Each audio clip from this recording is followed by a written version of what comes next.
Hello' বন্ধু বান্ধৱীসকল, আশা কৰোঁ আপোনালোক সকলোৱে ভালে আছে। তো আজি মই লৈছোঁ আপোনালোকৰ বাবে এটা নতুন ভিডিঅ'টো হ'ল যে ফাইনালি জিঅ'টেক ঘৰৰ নতুন লিষ্ট মুকলি কৰা হৈছে। তো যিসকলে জিঅ'টেক কৰিছে, জিঅ'টেকিং কৰিছে, চৰকাৰী ঘৰৰ বাবে আবেদন কৰিছে, তো সেইসকলৰ কাৰণে বহুত ভাল খবৰ, কিয়নো নতুন লিষ্ট আহি গৈছে। 2026 চনৰ নতুন লিষ্ট আহি গৈছে। তো আপোনালোকে যদি জিঅ'টেকিং কৰিছে বা আপোনালোকে চৰকাৰী ঘৰৰ বাবে আবেদন কৰিছে, তো আপোনালোকৰ এই লিষ্টখনৰ নাম আছেনে নাই আপোনালোকে প্ৰথমতে চাই লওক। যদিহে আপোনালোকৰ এই লিষ্টখনৰ নাম আছে, তো আপোনালোকে চৰকাৰী ঘৰটো লাভ কৰিব। আৰু এইবাৰ যিটো আপোনাক চৰকাৰী ঘৰ দিয়া হ'ব, তো এই ঘৰৰ বাজেট হ'ল আপোনাৰ 2 লাখ টকা। তো 2 লাখ টকা আপোনালোকে পাব চৰকাৰী ঘৰ বনোৱাৰ বাবদ। তো কেনেকৈ আপোনালোকে নতুন লিষ্টখন আপোনালোকে চেক কৰিব, কোনটো ৱেবছাইটত যাব লাগিব, তো সকলো ডিটেইলছ আজিৰ এইটো ভিডিঅ'ত মই আপোনালোকক A to Z জনাই দিম। তো ভিডিঅ'টো অলপো স্কিপ নকৰাকৈ প্ৰথমৰ পৰা শেষলৈ চাই থাকিব। আৰু যদি মোৰ চেনেল নতুন হৈ আছে তেনেহ'লে প্লিজ চেনেলটো ছাবস্ক্ৰাইব কৰিব আৰু কাষত থকা বেল আইকনটো অন কৰি দিব। আৰু এইটো ভিডিঅ' আপোনাৰ বন্ধু বান্ধৱীসকলৰ ওচৰত হোৱাটছআপত, ফেচবুকত যিমান পাৰে আপোনালোকে শ্বেয়াৰ কৰি দিব, যাতে সকলোৱে এই ভিডিঅ'টো চাই চৰকাৰী ঘৰৰ নতুন লিষ্টখন চেক কৰিব পাৰে। তেন্তে বলক ভিডিঅ'টো আৰম্ভ কৰোঁ। এখন এটা নতুন নটিফিকেশ্যন আহি গৈছে। তো এই নটিফিকেশ্যনত কোৱা হৈছে চাৰিতে আপোনালোকে প্ৰধানমন্ত্ৰী আৱাস যোজনা নগৰ অঞ্চলৰ সকলোৰে বাবে বাসগৃহ। আপুনি জানেনে আপোনাৰ ঘৰ নিৰ্মাণ কৰিবলৈ চৰকাৰে 2 লাখ টকা প্ৰদান কৰে। তো 2 লাখ টকা এইবাৰ আপোনালোকে লাভ কৰিব চৰকাৰী ঘৰ বনোৱাৰ বাবদ। তো ইয়াতে আপোনালোকে আৰু বহুতকেইটা আঁচনিৰ বিষয়ে ইয়াতে আপোনাক দিয়া হৈছে। তো ইয়াতে আপোনালোকে 3টা আঁচনিৰ বিষয়ে আপোনাক জনাই দিয়া হৈছে, কোনটো আঁচনিত আপোনালোকে কি আপোনাৰ ডকুমেণ্টছৰ প্ৰয়োজন হ'ব বা কেনেকৈ কি কৰিব, ইয়াতে আপোনাক এইবোৰ দিয়া হৈছে। তো এতিয়া মই আপোনালোকক চৰকাৰী ঘৰৰ যিটো নতুন লিষ্ট আহিছে, বৰ্তমান যিটো নতুন লিষ্ট আহিছে, এই লিষ্টখন আপোনালোকে কেনেকৈ চেক কৰিব সেই প্ৰচেছটো মই আপোনালোকক জনাই দি আছোঁ।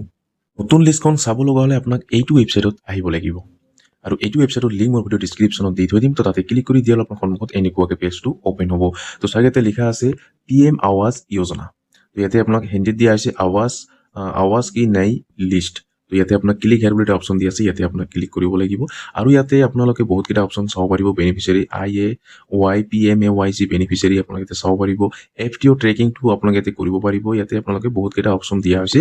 আৱাস যোজনা চেহেৰী 2.0 ইয়াতে আপোনাক দিয়া হৈছে। ইয়াতে আৰু আবেদনো আপোনালোকে কৰিব পাৰিব।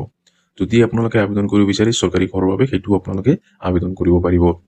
তো এতিয়া মই আপোনালোকক লিষ্টখন চেক কৰি মই আপোনালোকক দেখুৱাই আছোঁ নতুন লিষ্টখন। এতিয়া আপোনালোকে ক্লিক হেয়াৰ বুলি যিটো অপশ্যন আছে, ইয়াতে আপোনাক ক্লিক কৰিব লাগিব। তো ইয়াতে ক্লিক কৰাৰ লগে আপোনাৰ সন্মুখত এনেকুৱাকৈ পেজটো অ'পেন হ'ব। তো এইটো ৱেবছাইটত অহাৰ পিছত যেতিয়া আপুনি ক্লিক কৰাৰ লগে আপোনাৰ সন্মুখত এনেকুৱাকৈ পেজটো অ'পেন হ'ব। এতিয়া আপোনালোকে চাওক, কিছুমান ডিটেইলছ আপোনাক ফিল কৰিব লাগিব। প্ৰথমতে আপোনাৰ ষ্টেটটো ইয়াতে চিলেক্ট কৰিব লাগিব। ইয়াৰ পিছত ডিষ্ট্ৰিক্টটো দিব লাগিব।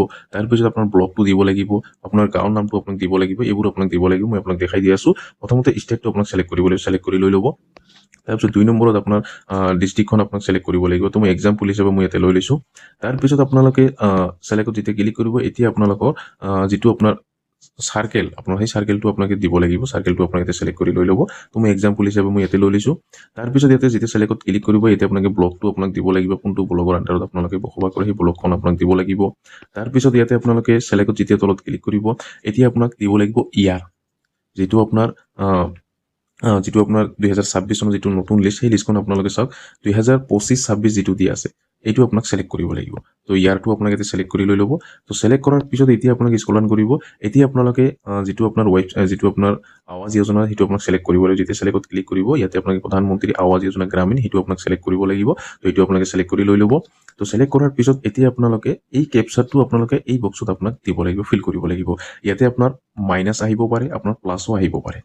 তো সেইটো আপোনালোকে ভালকৈ চাই ল'ব। যদি মাইনাছ আহে, তো আপুনি কিমানৰ পৰা কিমান মাইনাছ দিলে আপোনাৰ কিমান হ'ব, সেইটো আপোনাক দিব লাগিব। যদি আপোনাৰ প্লাছ আহে, তো কিমান প্লাছ আহে, সেইটো প্লাছ কৰি আপোনাক ইয়াতে সংখ্যাটো আপোনাক দিব লাগিব। তাৰপিছত আপোনালোকে ইয়াতে ছাবমিট বাটনত ক্লিক কৰিব লাগিব।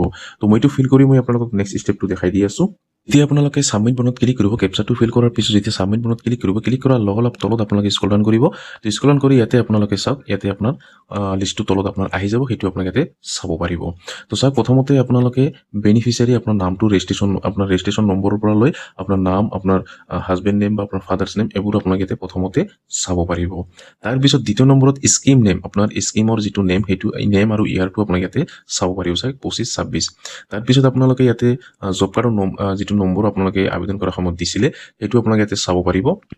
যে জব কৰাৰ নম্বৰটো আপোনালোকে ইয়াতে দিয়া থাকিব আপোনালোকে জব কৰাৰ নম্বৰটো চাব পাৰিব তাৰপিছত আপোনালোকে মোবাইল নম্বৰ একাউণ্ট নম্বৰ সেইবোৰ আপোনালোকে ইয়াতে তলত চাব পাৰিব ইয়াতে তলত আপোনাৰ সাইডত দিয়া হৈছে তো আপোনালোকে সাইডত চাব পাৰিব ইয়াতে আপোনাৰ কিমান টকা প্ৰথমতে আপোনাক দিয়া হ'ব সেইটো আপোনালোকে ইয়াতে চাব পাৰিব সেংচন নম্বৰটো আপোনালোকে ইয়াতে চাব পাৰিব হাউচ ষ্টেটাছটো আপোনালোকে ইয়াতে দিব পাৰিব ইয়াতে আপোনালোকে হাউচ ষ্টেটাছটো আপোনালোকে চাব পাৰিব সেংচন নম্বৰটো আপোনালোকে চাব পাৰিব সেংচন ডেটটো আপোনালোকে চাব পাৰিব সেংচন এমাউণ্টটো আপোনালোকে ইয়াতে চাব পাৰিব কিমান টকা আপোনাৰ সেংচন হৈছে আপোনাৰ সেইটো আপোনালোকে ইয়াতে চাব পাৰিব ইয়াতে আপোনাৰ সকলো আপোনালোকে ডিটেইলছ আপোনালোকে পাই যাব এই লিষ্টখনত তো আপোনালোকে নিশ্চয় গম পালে তো নতুন লিষ্ট এইটো আহি গৈছে তো আপোনালোকৰ যদি এই লিষ্টখনৰ নাম আছে তো আপোনালোকে লাভ কৰিব চৰকাৰী ঘৰ তো প্ৰথমতে আপোনালোকে নামটো চাব পাৰিব তো প্ৰথমতে আপোনাৰ নামটো ইয়াতে চাই ল'ব যদি আপোনাৰ এই লিষ্টখনৰ নাম আছে তো আপোনালোকে চাব পাৰিব তো আপোনাৰ যদি এই লিষ্টখনৰ নাম আছে তো আপোনালোকে চৰকাৰী ঘৰটো লাভ কৰিব 2 লাখ টকাৰ আপোনাৰ চৰকাৰী ঘৰটো লাভ কৰিব তো আৰু এটা লিষ্ট আহিব ইয়াৰ পিছে আৰু এটা লিষ্ট আহিব সেইটো এতিয়ালৈকে অহা নাই তো সেইটো লিষ্ট আহিব সেই লিষ্টখনতো নাম আপোনাৰ থাকিব লাগিব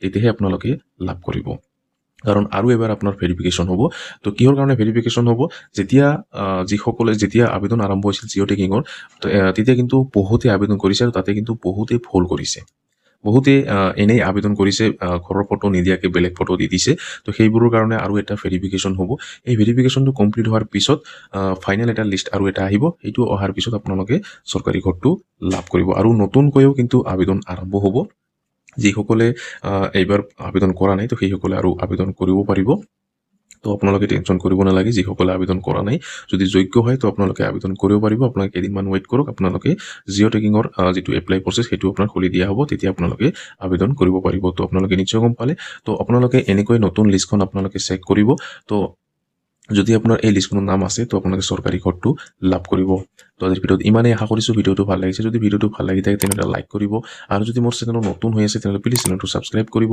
আৰু কাষত থকা বেল আইকনটো অন কৰি দিব আৰু এইটো ভিডিঅ' আপোনাৰ বন্ধু বান্ধৱীসকলৰ ওচৰত হোৱাটছআপত ফেচবুকত যিমান পাৰে আপোনালোকে শ্বেয়াৰ কৰি দিব যাতে সকলোৱে এই ভিডিঅ'টো চাই চৰকাৰী ঘৰৰ নতুন লিষ্টখন চাব পাৰে ধন্যবাদ